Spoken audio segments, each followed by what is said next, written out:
So this is our intermediate term and short-term cycle analysis for McDonald's. Let's pop over to the intermediate term time frame. So see a big peak that has in all likelihood fallen back here on 10/21.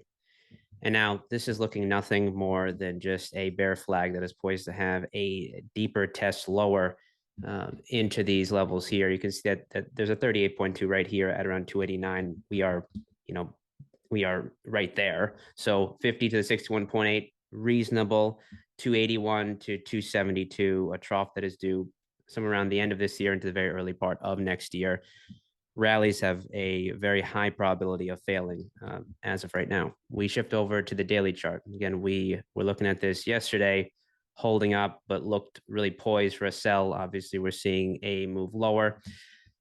This low is a slightly lower low than that old low. So the highest odds were in this rising mode would be to see a lower high form and for this to fail. You can see it failed right in this 38.2 to the 61.8 from 301 to 307 and is now getting sold.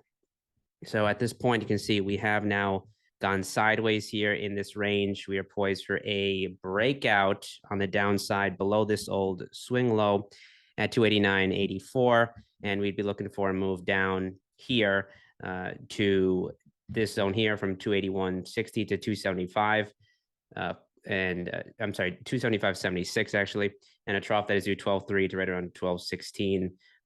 A high odds play in our view here for some follow through down into that low. So we'll be watching here closely for a little uptick and then watch for this to curl its way quickly back to the downside. And if this moves through this old high at 303.81, that would say that something has changed. Okay, so that's our look here at the short-term short idea in MCD.